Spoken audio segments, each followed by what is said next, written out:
آپ کو پتہ ہے کہ اگر ہمارے ساتھ کوئی وعدہ کرے، جیسے کسی سے کوئی بھی چیز لینی ہو یا دینی ہو، اگر وہ وعدہ کرے کہ بھائی یار یہ میرا وعدہ ہے، صبح پرسوں کل پرسوں جیسے پیسوں کا معاملہ کوئی بھی ہو گیا، یار یہ میرا وعدہ ہے کل پرسوں میں یہ تمہارے پیسے دے دوں گا، یہ کوئی کام جو ہے نا وہ کر دوں گا، وعدہ کرے لیکن وعدے کے بعد مکر جائے، یا تو آئے نہیں یا کوئی بہانہ بنائے، کوئی بھی کرے، اس کو کیا وعدے کو توڑ دے، تو ہم لوگوں میں کیا مشہور کرتے ہیں، یار یہ بڑا چور انسان ہے، یہ صحیح انسان نہیں ہے، اس نے وعدہ توڑ دیا، وعدہ خلافی کیا، اس نے میرے سے زبان دی تھی اب زبان سے مکر گیا، یہ بڑا بے ضمیر آدمی ہے۔ لوگوں میں بھی مشہور کر دیتے ہیں کہ یار اس نے اپنے وعدے کو پورا نہیں کیا،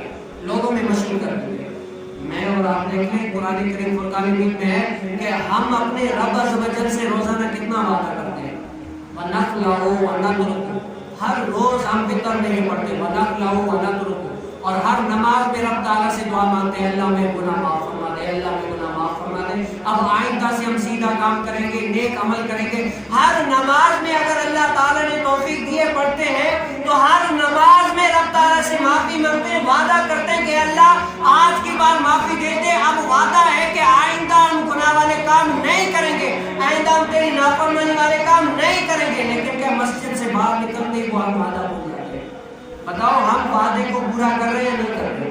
ویسے تو ہم لوگوں کو کہتے ہیں بھائی یہ وعدہ پورا نہیں کرتا، یہ بڑا خراب انسان ہے، ہم کون سا وعدہ پورا کر رہے ہیں؟ ہم کون سی رب تعالیٰ کی رضا والے کام کر رہے ہیں؟